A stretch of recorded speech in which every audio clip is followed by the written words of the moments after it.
안녕하십니까. 수요일 아침 여수 MBC 뉴스투데이입니다. 전남도가 의대 추천대학 선정을 위한 용역 절차를 준비 중인 것으로 알려지면서 동부권 지역 반대 여론이 확산하고 있습니다. 순천대는 최근 전남도가 공개한 용역 결과가 크게 왜곡된 것으로 분석됐다며 전남도의 의대 행정을 신뢰할 수 없는 이유라고 강하게 비난했습니다. 김주희 기자가 보도합니다. 전남도가 국립의대 추천대학 선정을 위한 공모 절차의 강행 의지를 구체화하고 있습니다. 도는 오는 23일 의대 추천대학 공모를 위한 용역기관 선정 공고에 앞서 설명회의 개최를 준비 중에 있습니다. 전남도의 계획대로 진행되면 다음 달 말 안에 용역기관도 최종 선정될 것으로 보입니다. 이 같은 계획에 동부권 지역사회의 반발 여론이 커지고 있습니다. 전남지사를 향해 동부권 90만 지역민들의 반대 목소리가 들리지 않는 것이냐며 권위주의적이고 일방적인 행정을 중단하라고 강도 높게 비판했습니다.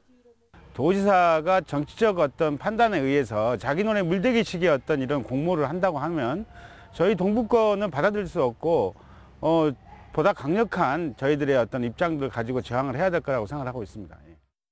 순천대는 최근 전남도가 공개한 의대 설립 용역 결과를 분석해보니 전남도의 속내를 가늠해 볼 수 있었다며 도 행정에 대한 강한 불신을 드러냈습니다. 순천대가 전남 국립의대병원 설립을 위한 비용 편입, 즉 BC를 동일한 표본으로 KDI의 공고 기준에 따라 다시 분석해보니 전혀 다른 결과가 나왔다는 겁니다. 총 비용 편익이 전라남도가 공개한 보고서에서는 동부권이 서부권보다 94억 원이 낮았는데 KDI 공고안으로 면밀히 분석해보니 동부권이 서부권보다 오히려 117억 원이 높은 전혀 다른 반대의 결과가 도출됐습니다.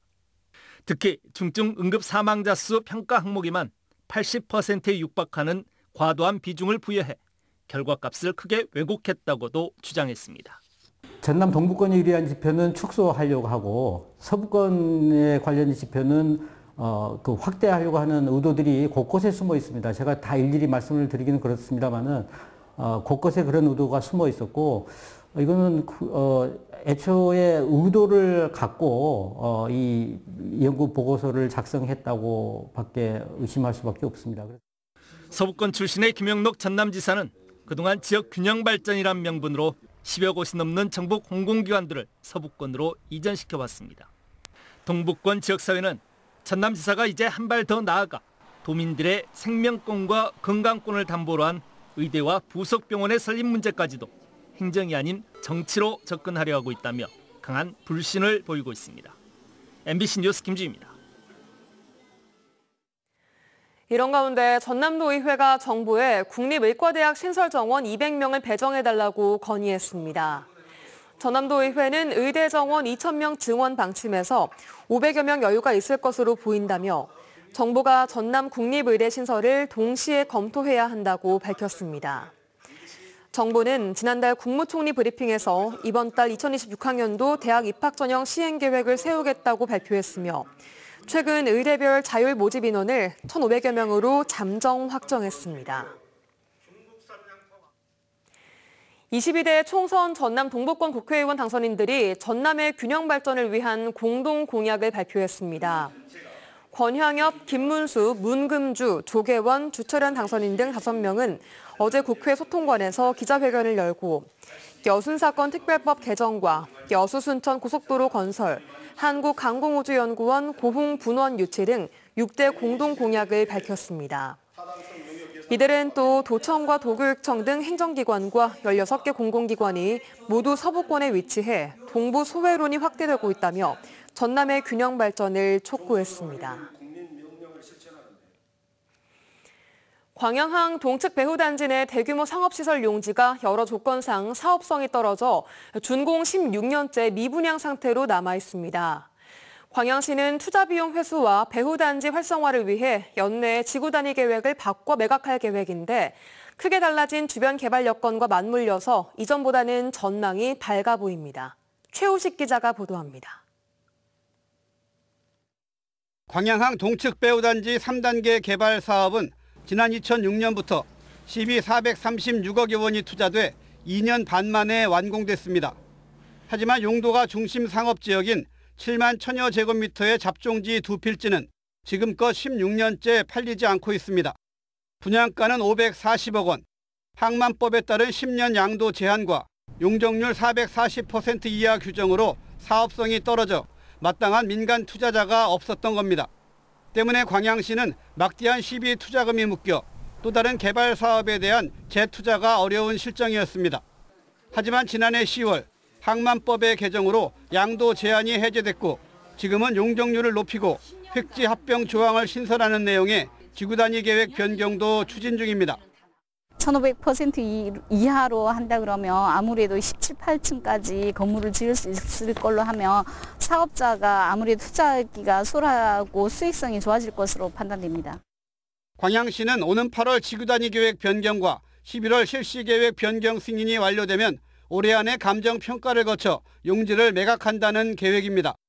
특히 최근에는 율촌산단 연결도로 건설과 골프장을 포함한 구봉산 관광단지 개발이 속속 가시화되면서 부지 주변 여건도 크게 개선되고 있습니다. 광양항과 연계해서 광양 발전의 성장 동력이 될 수 있고 부족한 세운을 확충해서 그동안에 투자하지 못했던 곳에 투자가 이루어져서 지역 경제의 활성화에 기여할 것으로 생각합니다. 민선 8기 광양시가 장기 미분양 해소와 투자 비용 회수를 위한 적극적인 도시 행정으로 광양항 동측 배후단지 활성화를 앞당길 수 있을지 주목됩니다. MBC 뉴스 최우식입니다. 전라남도 기념물인 고흥 남양리 산성이 5세기 말에 처음으로 축성돼 임진왜란 당시까지 사용됐다는 사실이 최근 시굴 조사에서 확인됐습니다. 고흥군은 최근 마한 유적 조사와 국가사적 지정 정비 복원을 위한 시굴 조사가 열흘 동안 진행됐으며 여기서 출토된 토기 등을 통해 남양리 산성이 주변 지역보다는 가장 이른 시기에 축조된 것으로 밝혀져 학계의 관심을 모으고 있다고 밝혔습니다. 특히 백제 행정 취소였을 가능성을 보여주는 기와와 청동 유물은 호남 지역에서는 처음 확인된 희귀한 것이며 임란 당시 대형 건물 터도 발견됐습니다. 최근 제주도 인근에서 유해 해양 생물인 괭생이 모자반이 유입되면서 전남도가 예찰 활동을 강화했습니다. 전라남도는 지난달 26일부터 제주도 인근에서 괭생이 모자반 신고가 접수된 이후 지난 2일부터 비상대응 체계를 가동하고 신안, 가거도 인근 해상 등을 모니터링하고 있으며 최근까지 지역에 유입되거나 피해 발생 신고는 없다고 밝혔습니다. 한편 전남에서는 지난해 진도와 신안 등에서 괭생이 모자반 74톤이 유입돼 전남도가 54톤을 수거하고 처리했습니다. 사무실이 아닌 휴양지에서 일을 하는 워케이션이 인기입니다. 체류형 관광객을 유입할 수 있어 전국적으로 앞다퉈 워케이션 사업에 뛰어들고 있는데요. 전남 지역에서는 여수가 워케이션 1번지로 선정됐는데 반응이 좋습니다. 최황지 기자가 취재했습니다. 여수 앞바다 너머로 지역 대표 랜드마크인 오동도가 보입니다. 1인용 업무 공간과 회의실, 간단한 다과를 먹을 수 있는 미니바도 있습니다. 전남의 제1호 워케이션 사업지입니다. 여수 워케이션 센터는 바다와 주요 관광지가 가까운 데에 있어 참가자들에게 큰 호응을 얻고 있습니다. 이번 주부터 정식 운영을 시작했고 지난주 사전 접수 기간에만 23명의 참가자가 신청했습니다. 이들은 3박 4일간 여수에서 머물며 일과 휴양을 병행합니다. 참가자들 대부분은 수도권 소재 직장인입니다. 일단 서울에서 가장 멀리 떨어진 데로 가고 싶었고요. 바닷바람 맞으면서 일하니까 너무 좋았습니다. 전국 지자체가 체류형 관광객 유입을 위해 시행하는 워케이션 사업. 골프와 캠핑, 각종 부대시설을 연계해 참가자들을 모집하고 있습니다. 여수시도 요트 투어와 아쿠아 플라넷 등 인근 시설과 연계한 프로그램을 앞세우고 있습니다. 이 지역을 생활하시면서 이 지역을 느끼실 수 있는 기회를 제공하는데요. 이거는 장기적으로 봤을 때는 우리 지역의 인구 유입 효과를 가져올 것으로 기대하고 있습니다. 여수시는 워케이션 사업을 확대해 주요 관광지인 돌산에 2호점 개소를 목표로 하고 있습니다. 관광객 감소로 어려움을 겪는 여수시가 워케이션 운영을 통해 반전의 계기를 마련할 수 있을지 주목됩니다. MBC 뉴스 최왕지입니다. 건설법에서는 아파트 등의 공사를 할 때 계획대로 시공되는지는 물론 안전 등 공정 전반을 관리하기 위해 공사 감리를 두도록 하고 있습니다. 최근 전남 무안군의 한 신축 아파트에서 무더기 하자가 나왔는데 이 아파트 역시 공사 감리가 있었습니다. 그런데 그동안 검측한 내역과 결과가 담긴 감리 보고서를 입수해봤더니 실제 현장과는 큰 차이를 보였습니다. 안준호 기자입니다. MBC 취재진이 입수한 무안군 오룡 힐스테이트 아파트의 감리 보고서입니다. 착공 이후 석 달에 한 번씩 제출된 감리 보고서 9건 가운데 준공을 앞둔 최근 2회차 분량입니다.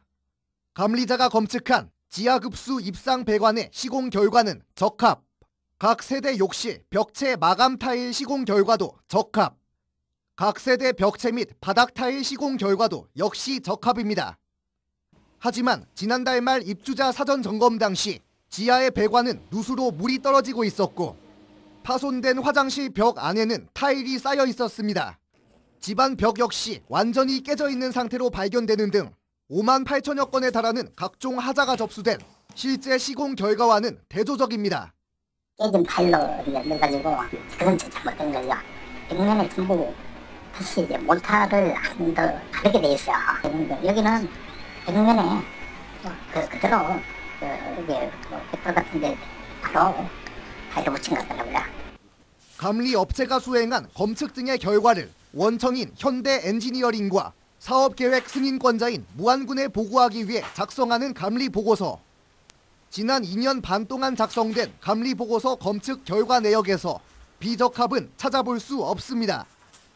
오룡 힐스테이트 공사 감리자가 공사 기간 동안 무안군에 알린 시공 부적절 사례는 한 차례도 없었던 것으로 드러났습니다. 시공관리 원칙상 감리 보고서가 적합으로 마무리돼야 다음 준공 단계에 착수가 가능하기 때문입니다. 결국 감리단이 제출하는 감리 보고서는 검측 결과가 모두 적합 처리되는 셈. 실제 시공 실태를 확인할 수 없는 보고서가 승인 인허가권자인 지자체에 전달되고 있는 겁니다. 하긴 문제점이 저희한테 보고가 있어서 보고가 들어온 게 남아있나요? 자료가? 보고 들어온 게 없어요. 결국 준공 이후 발견되는 각종 하자는 현장 감리에 사명감에 좌우되는 셈입니다. 이 같은 문제를 방지할 대책은 주택법 제48조에 근거해 감리 업무에 소홀히 확인된 경우 시정을 명령하거나 감리자를 교체할 수 있는 사업계획 승인권자가 감리 업무의 수행 실태 현장 점검 등 업무에 적극 나서는 겁니다. 하지만 오룡 힐스테이트 아파트의 감리 업무 수행 실태를 실제로 점검한 적이 있는지 묻는 취재진의 질문에 무안군은 답변하지 못했습니다. MBC 뉴스 안준호입니다. 순천시가 도시 미래 성장을 중점으로 민선 8기 후반기 조직 개편을 단행합니다. 순천시는 최근 자치 조직권 확대 흐름에 맞춰 전략기획국 등 4국, 콘텐츠 정책과 등 6개 과를 신설하는 조직 개편안이 시의회 본회의를 통과함에 따라 오는 7월 1일 후반기 조직 개편을 단행하기로 했습니다. 시는 2023 순천만 국제정원박람회 성공 개최와 도시 신성장 산업 발굴 등 민선 8기 전반기 성과를 바탕으로 조직과 인력의 선택과 집중을 통해 도시 미래 성장과 기반 마련과 시민들의 삶의 질 향상에 행정력을 집중해 나갈 계획입니다.